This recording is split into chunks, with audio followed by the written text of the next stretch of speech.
It's a Christmas card frenzy. We are going to be doing all 5 of these.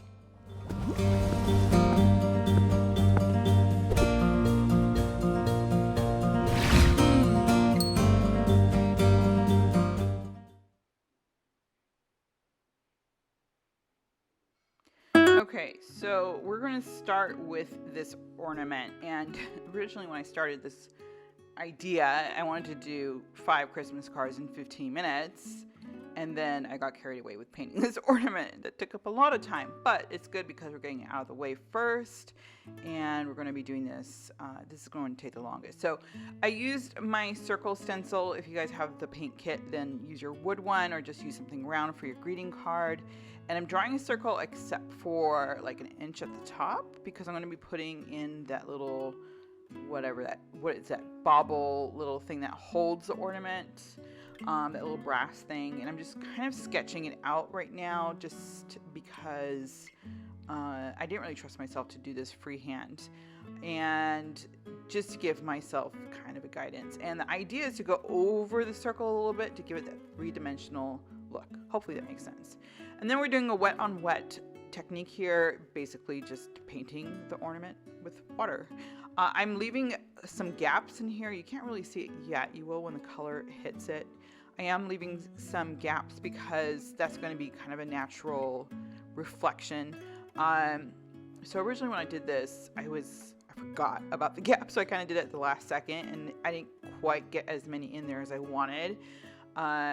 So if you are doing this wet on wet, then I would leave some more gaps. As you can see, I'm filling in a lot more than I wanted to. I really wanted to leave a little bit more of the color. I'm fast forwarding through the colors.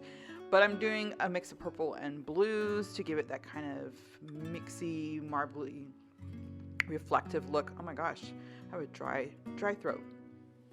And then I'm using the towel to damp in the reflection because, like I said, I forgot to put it in. And I'm just squaring it off so it looks more like a reflection. And as you can see, it kind of has that marbly effect that you see some of these ornaments, and they're so shiny and pretty. That's what we're going for. And you could do whatever colors. I mean, you could do 10 cards in multiple colors. Try to do complementary colors. I don't know, maybe don't do complementary colors. They'll turn out different and it'll look cool. And now I'm just filling in between the grooves of the top of the ornament with a dark purple because it's obviously under a shaded area. And I'm going to, and I don't know, I kind of messed up on this one quite a bit. I didn't make those as perfectly uniform as I wanted to. I missed my reflection, so all sorts of things going wrong here, but that's okay. I think it still came out looking pretty cool. And I'm doing a darker outline on the edge, a dark purple. I think I might have even mixed in some black in there, or a dark brown, I forgot. But it's a dark color, almost black. And that just makes it look a little bit more rounded. And I'm going to just keep going until I shaded all this through. I'm also going to do a little bit of that black. And look, I accidentally painted over my reflection. What is wrong with me? This one was just not cooperating with me. Actually, it was cooperating quite well considering how much I was messing up. But I'm going to do a little bit of the black in the middle too. And if you take an ornament off of your tree right now and you look at it, one of those shiny ones, if you have one, you'll notice that it's not just dark on the edges. Like, it reflects different colors. And that's kind of the idea between doing the dark on the side or the sides and the middle and kind of mixing it up a little bit. I think it really makes it look a lot more rounded. You would think it wouldn't, but it does. And then I'm going to take a white acrylic pen. You can get those off of Amazon. I'll link one below. I like the white acrylic pen because it can do a really thin line, almost thinner than you can do with a brush. Problem is it didn't do the reflection as well as I wanted it to. So it's a hit or miss. I like the white acrylic pen for the highlight effect, but I would prefer like a bleed proof white paint probably for doing more reflection. But you'll see that in a second. I'm jumping ahead. So now I'm just doing this little bobble top thing, hook thing, I don't know what this, does this have a name? I feel like this thing probably has a name, like an official name. You know how the Hershey's Kisses has, that paper thing has its own name, which I think is really cute. I can never remember it, but it does. I feel like this probably has a name. So I don't know, maybe I'll find that out. Maybe I won't. So I'm doing kind of a dull brassy color, and I'm going to kind of do the same effect with the shadows and the reflection and the shading and stuff with the darks and the lights. It'll give you a nice little idea of what is going on with the shades and the highlights. Does that make sense? It's kind of late here. Actually, I just looked at the time. It's not that late. It feels late. It's 9:19 p.m. and it's been dark for hours, so it feels really late. And we might actually get snow here in Phoenix tonight. Isn't that crazy? People think it's hot in Phoenix all year round, and it's not. We do get cold. It's a desert. It's dry weather. It gets cold. And I'm a little bit higher elevation. Phoenix is at a slope. I'm at the higher side of that slope, so we do tend to get colder weather than the rest of Phoenix. Anyways, not that you care about meteorology of Phoenix. This is about the ornament. As you can see, this is kind of the darks and the lights I was talking about. I zoomed quite a bit in so that you can really see. I also was impatient and didn't wait for this to dry. So a little bit of purple bled into it. I didn't care. I kept going. A lot of people look at, I know that my moniker is meticulously painted. It's a loose interpretation sometimes, but yeah. So I'm doing the darker parts, and then I'm going to add some of the lighter highlights and stuff, and it'll give you, like I said, people think that, I used to think, that's why I think people think that in order to make things look round, it's dark on the edges and lighter in between, but not always the case. So as you can see, you can add dark in the middle, and it keeps giving it that rounded look. I don't understand the science behind it, but visually, doesn't it look round to you? So now I'm taking that white acrylic pen and doing those, and see how thin that line is? That's what I was going for. And shockingly, I got it at the right distance. I think I was paying attention. I'm like, oh, I'm using a pen. Gotta be careful. And as you can see, I'm struggling a little bit with the reflection because, one, I didn't wait for it to completely dry, which you should. And so it was not quite being as opaque as I wanted it to. In the end, I was happy with it. And I'm adding a couple little white dots because giving the idea that it's on a tree and it's reflecting some lights off of the tree. So, these ornaments, they reflect quite a bit. I really like the way this thing turned out, even with all my messing up. So see, you can mess up and it still works. And I'm just adding more highlights, just kind of looking at it and seeing where I think it goes. You can copy what I did or not, whatever. But this is what it pretty much, I added 2 reflection spots, but that's pretty much it. I really like the way this one turned out. Okay, so we're moving on to our snowman. And yes, I did these back to back in real life. So I did it on purpose back to back. So I'm doing wet on wet again. And I'm freehand painting the wet part. So I'm giving you kind of the finished picture here on the left just so you can see what I'm painting. It's that blue part on the lower 2 round, what do you call those? Are we going to call them balls? What are they? The little snowman, the bottom 2 parts, not the head. I'm using the water first to paint it, and then I'm adding the blue. Do whatever blue you like. The idea is that it's snow and it's reflecting a bluish color. And just keep going until you get to the point that you like. And the reason why I did the bottom 2 first is because I'm trying to give it that look of the snowman's head is more profound, if that makes sense. Probably not. Just go with it. It's visually there. I can paint it and show you, but I can't explain it. So here I'm going to do the hat, the shading under the hat, and I'm adding water because it's a little too blue for me. And then I'm going, and you can see I'm kind of getting the shape of the head there, the top ball part. And then it was a little too blue for me, so I dabbed it with a towel just to lighten it up a bit. I do use a towel quite a bit in real life painting. When I say real life, like non-tutorials, when I'm painting my dog, pet portraits, all that stuff. I mean, I really am always, I'm painting, I'm dabbing, I'm painting, and I'm dabbing. And the reason being is because I want to lift the color and layer super thin layers on top of each other, so it gives it a more detailed look. And I kind of did that here. I don't know if you guys saw that. I took the towel and kind of dabbed it dry, and it lightened it up a bit, and it also helps blend it into the rest of the colors. So hopefully you notice that part. I'm adding the carrot, the nose. I'm using a orangish color, and I'm going to take like a brownish color to add a little bit more of a dimension around the sides of it. And I guess you could use other things besides carrots. All my snowmen have carrot noses. What are the other things you can use? But I use carrots. So anyways, here's my carrot. It's a perfect looking carrot. I mean, you know, they're all about that shape, but this one came out looking a little perfect. A lot of GMO in this carrot. So I'm adding the hat, and the hat is just, I'm going to do kind of one side darker. The idea is it's shaded. Again, it's, now that I'm looking at it, I'm just now noticing it. I kind of did this backwards. So the shading in the front is way darker of the belly area, the body area, and then the shading on the hat is towards the back. So where is this light coming from? Who knows?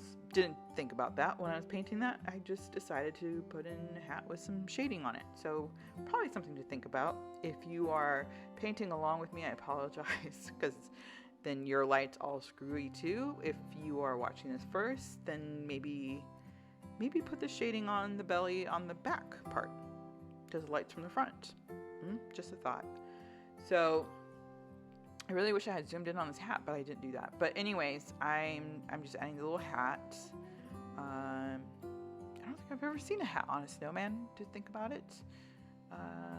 Not that I live anywhere where there's snow, so I don't see too many, but I don't think I've ever seen one. I'm adding the shade under the head, and as you can see, I didn't really paint the head like I did the rest of the body. It's just kind of giving it that look where it pops a little bit.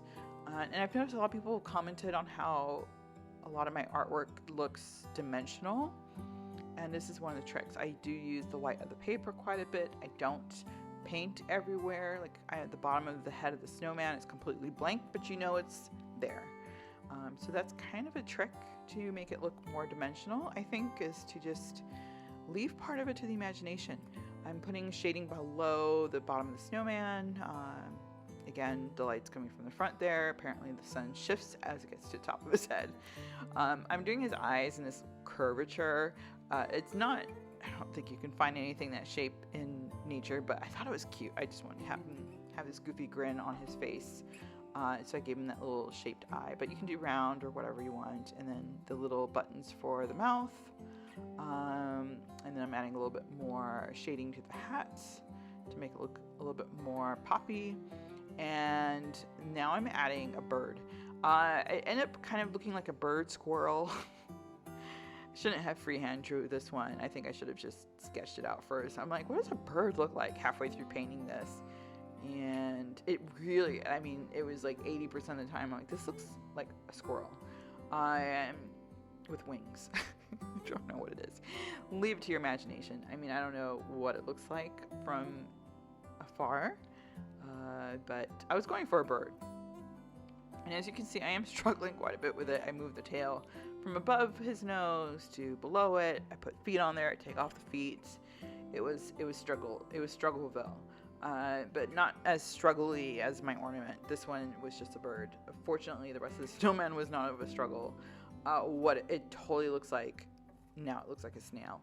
I'm gonna keep I keep trying to fix it, because I'm like, I can't have this cute snowman. The snowman came out so well, in my opinion, better than I was hoping for, and then I just screwed it up with this little bird. I was going for a cardinal. It just looks like, oh, hot mess. I think I did end up fixing it enough where I think it can pass for a bird. Or is it? I don't know. Yeah, it's a funky looking bird. It's not what I was going for, but I couldn't remove a red spot from his face. So hopefully your bird came out better than mine. And then last thing to do is, of course, add his arms. Wait for it to completely dry, which is why I did that last. Otherwise, it will bleed into the paint and won't look like arms. So it's a branch. That's the idea. Is the arms are a branch, and I'm drawing a branch. Just kind of make the branch look like it has fingers, like the little leaves at the end. And voila, that's it for the little snowman. I think it looks birdish, right, in the end. It's not as great as I was wanting, but it turned out. Okay, snowman is done. Now we're moving on to the snowflake. This is a loose watercolor technique. Loose meaning it's not definitely going to look like realistic. We're going for the loose watercolor effect.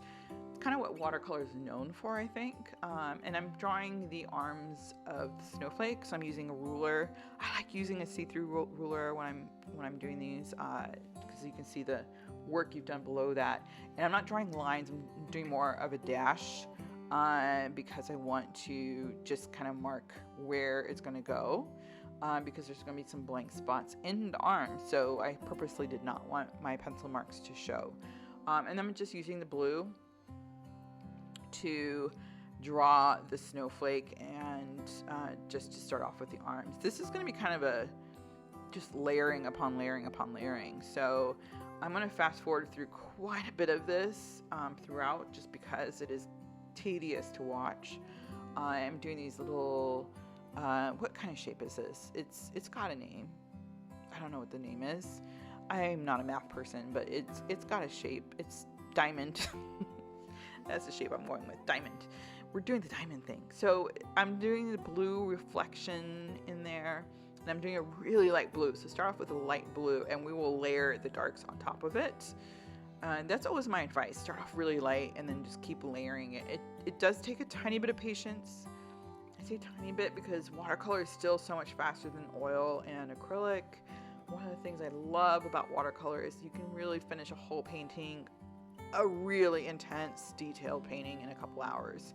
And as you can see, these cards are much faster. So I just like them. And, you know, I don't know, can you do acrylic greeting cards? I obviously favor watercolor because watercolor loves me and I love watercolor back.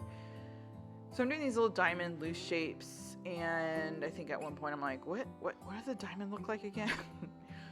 Did so many of these. And you know, the little crevices in the diamonds, you know, the little reflections and stuff. As you can see, I'm going to do this one arm of the snowflake a little bit slower, and then the rest of it I'm going to speed through because it's just the same thing over and over and over and over again. This one was one, I feel like it came out about 70% as well as I wanted it to. But I think that it's one of those that is just going to be like a snowflake. Everyone is unique. So I'm filling up all the arms, same exact thing. I probably, in hindsight, would do the lines a little bit thinner.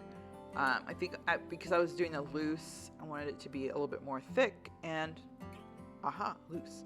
So now I'm adding in the darker parts of the snowflake to make it look like those deeper crevices inside the little diamond things. And then after this, I'm going to add a couple of more lighter snowflake arms to the background. I don't know if that makes sense. It will when you see it, just to make it look like it's snowflake, not by itself, like there's other snowflakes around it.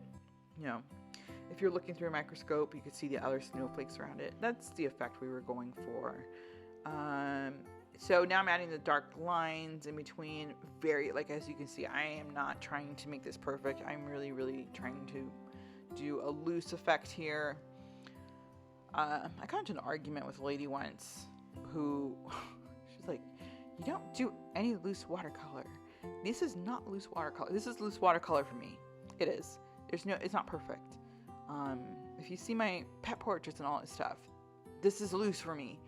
She's like, well, you can still see the shape. And then, so I spent a really long time researching because she annoyed me. And I'm like, is she right? Is this not loose watercolor? Because to me, this was always loose watercolor. So I did some research and I was right. It is loose watercolor. Anyways, I'm going on a lot of tangents today. So fast forwarding again, just because, like I said, this one is just a lot of repeat over and over and over again, and just layering upon layering upon layering.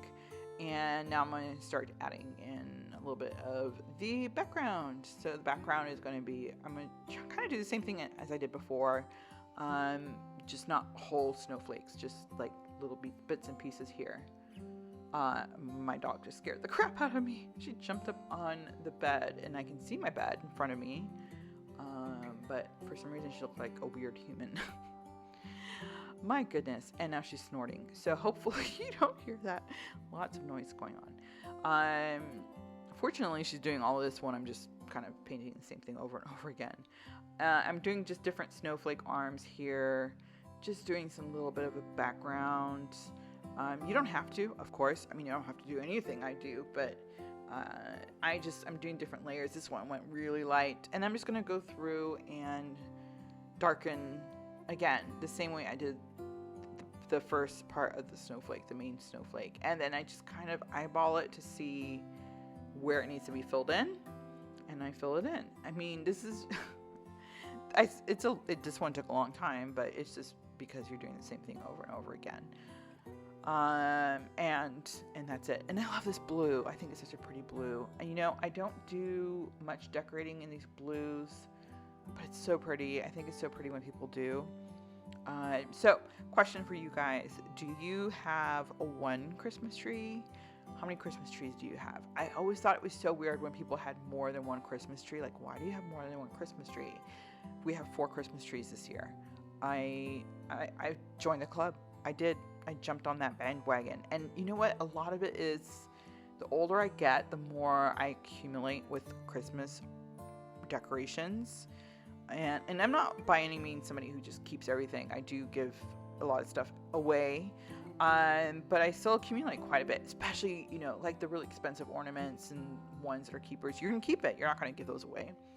So the style changes, and I don't want to put it all on one tree. So I kind of was like, I need to add a tree because I want one that's more elegant and has a theme, but I also have my fun ornaments like from when we traveled. So we added a second tree last year, and then this year we added 2 trees for the kids.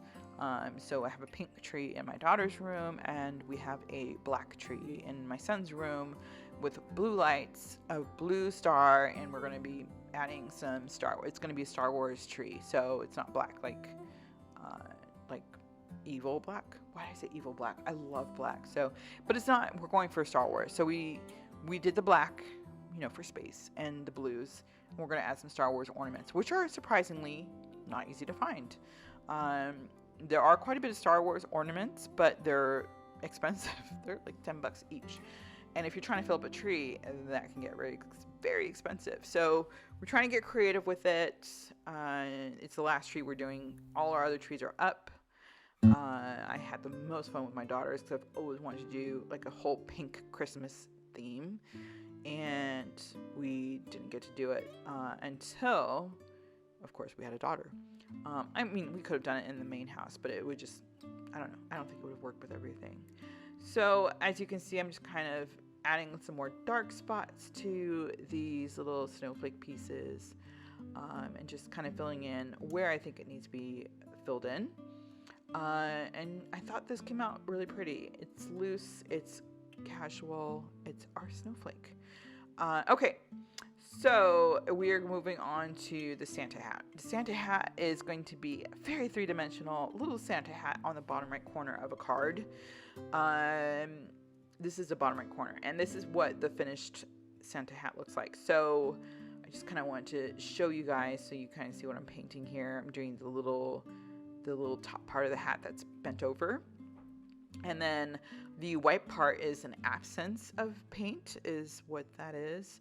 And I am going to do just a base red all over first. And then I'm going to be adding in the shadows and stuff, as you can see. So I'm doing the, I'm like kind of eyeing it like, okay, what's the shape? And did I sketch this? Oh yeah, I did. I did sketch a little bit, like the little ball part of the hat, just because I didn't trust myself not to. So you guys can, or you can freehand draw it. I just wanted to make sure I didn't overdo the hat, the little ball part of the hat, because I really wanted that to be perfect. So I just sketched out kind of half of the circle. No, I did the whole circle, right? Yeah, I did the whole circle, because one side is covered in the red and the other side is covered in the shadow. So I did a whole circle, and I think that's all I did for the hat. No, I did the base too. I can't remember. And I can't see very well, even though I have my glasses on. I'm using a Q-tip to lift some of the red up. As you can see, it's kind of that top part of the hat is going to be the highlight of the hat. Highlight as in lighting, not as in the highlight of my day. And I'm adding in the shadow. So shadow, I took the red and I added brown, not black. Black is going to make it muddy. Brown just makes it kind of a darker red.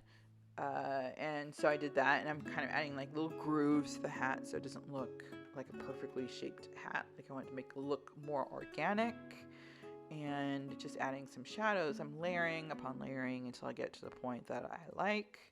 I'm also fast forwarding through this part because it is just a lot of just playing with it, and it can get a little boring watching it. And of course, leaving that one light spot because the hat is bent over. And just continuously just fixing and adjusting it. And I do go really, really kind of contrasty with this because I really wanted this to pop, but you can easily not go as contrasty and it still, I think, would look really good. So it's up to you. If you like the really dimensional look that I was going for here, then keep adding on the shadows like I am, or you can not. I did mess that up. So when I messed it up, I'm like, I've got to work with it. Red is not an easy color to lift. So I drew outside the lines. I did fill that in a little bit more. I think in the end it looked a little bit better. It looked a little bit more rounded. And now I'm just using a really light grayish blue to make the white part of that, because you can't paint white on white, right? So I'm adding a little bit of a grayish blue to make the shadows and the white roughly part of the hat appear, if that makes sense.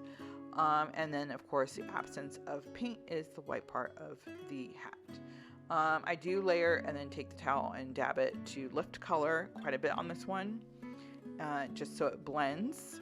And I could stop at this point here, and I think it would be fine. I think you could tell it's a hat, but like I said, I was going for very contrasty hats, and that's what I got. So, one of the things is the longer you let the paint sit, the more the paper is going to absorb. So if you want it to absorb less, then lift it right away. If you want it to absorb more, then wait and before you lift it with the towel. I did, of course, not wait for the red part to dry, and so a little bit bled into my little ball of my hat. And I had to lift it up right away. You couldn't see it in the end. There was a little bit of red, but the shadowing ended up covering it. But you might want to wait until the red part is dry so you don't do what I just did. So I'm, again, just going to be adding a bunch of shadowing and then taking the towel and lifting until I get it to the consistency I like. And like I said, you could stop here and you're done, but I want to keep going. And one of the things I did, I added a little bit more blue to the hat just because I wanted to make it look a little bit more different from the shadow that I'm adding at this point. So I'm just taking a watery grayish black and, excuse me, doing the shadow. And it's very dark. I do lift it with the towel just because I didn't want it to be that, like, what kind of lighting is in this room to create this kind of shadow.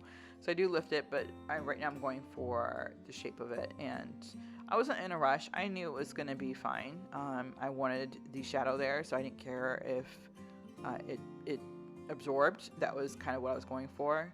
And I didn't lift too much at the hat point because it's darker right underneath the hat. And then the shadow fades out. Does that make sense? So I'm using a mix of just water. I'm not even adding black at this point. I'm just using water to kind of, dirty water, dirty paint water to blend it. I use it all. I use my dirty paint water. Now I'm like, okay, I really want to get this to pop. So I'm legit adding black at this point. And it's, I know a lot of artists don't like using black in watercolor. I don't know why. I'm not one of those people. I use black a lot. I have giant black watercolor bottles because I use it a lot. So I'm adding a lot of the black to make it pop. And a little bit there just so that roughly part stands out. I love this one. This one came out a lot better than I thought it would, and I was really, really happy with this one. And I'm like, oh, this was fun. I really like this one. And it's in the bottom right corner, so it's super cute. Anyways, here it is. That's the up close of the corner. And that's it. That's all you put on that card. So we are going to the last, yay, we made it to the last one, Pinecone card. This one I think is the easiest one to do, and I think it looks the hardest, and those are the best paintings to do. So we're doing the Pinecone, do a light, like a sepia brown, and I'm just kind of drawing little thick dashes in the Pinecone. And then, so I know you're like, this does not look like a pinecone. We're doing the highlighted parts of the pinecone, and then you're going to fill in the rest with a darker brown, and that's going to make it look like it's dimensional. So, and I'm doing a couple of light dots there because those are like the pinecone leaves that are facing you. Does that make sense?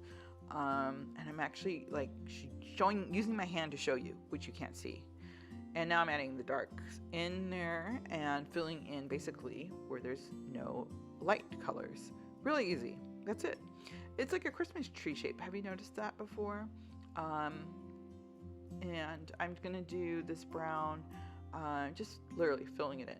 And then kind of highlighting the bottom of the leaves. And I think I'll leave some light gaps in there. It's fine. It's not a perfect looking pinecone. We're not going for that. It's a greeting card. We don't want to spend hours. I mean, you could spend hours on one greeting card, but that's not what we're doing. And then I think I added a really dark brown. I might have added some black to the bottom there just to give it that really nice shaded. And then I use the light brown again to create the branch that it's on. And I'm using the very tip of my brush to make that line super thin. And then I'm going to do the branches on the top. My battery thing just came on to my computer, so hopefully I make it to the end of this video. I only need 2 minutes left. I'm adding the branch to the top, same thing, very tip of my brush, and then I'm going to take like green, mossy green. I mixed it with the brown. I didn't mix it perfectly. I kind of just stuck my brush in the green and stuck my brush in the brown, and that way it kind of creates its own little greenish brown leaves. Like the, what do you call it? The fir part, F-I-R, not F-U-R, part of the tree. The leaves, the pinecone leaves. And I'm just doing like a really wispy leaf with the tip of my brush. And then I take my brush, dip it in water, and do the tips of the leaves. So it automatically just lightens that leaf. I don't know if that made sense. So it's like green at the base, a darker green, and then it gets lighter. You'll see more when I kind of zoom out a little bit. And I'm just doing like a really quick wispy with the tips. That's it. That's how you do the leaf. This one, like I said, it looks harder than it is. And those are the best. The ones that look easy and are harder, yeah, that's the ones I usually get yelled at for. Like, this isn't easy. This one was easy. So I'm going to add a couple more. I'm going to do one on the top branch here, and then I'm going to do one on the bottom branch, and that's pretty much it. And that's the end of that card. I don't know. Did you like it? This one I loved. The last two cards were my favorite. I think I got into the zone by the end there. I was like, okay, I'm feeling it. I'm going to do more of the ornaments though, because I like that. I want to try different colors with the ornaments. But this one, I think when I was doing it, I was like, is this right? Does this look right? And then I walked away from it and I came back. I'm like, ooh, that looks actually pretty cool. So dark green, light, and that's it. And that's the Pinecone card. I've noticed, although my Pinecone kind of, everything's leaning to the right and there's a big gap in the left, I was thinking if I wrote Merry Christmas sideways on the card, that would look cool. But there it is. Look how cool that looks. It was so easy to do. All right, that's the last card. And here's a quick recap of all the cards. Tell me what you think.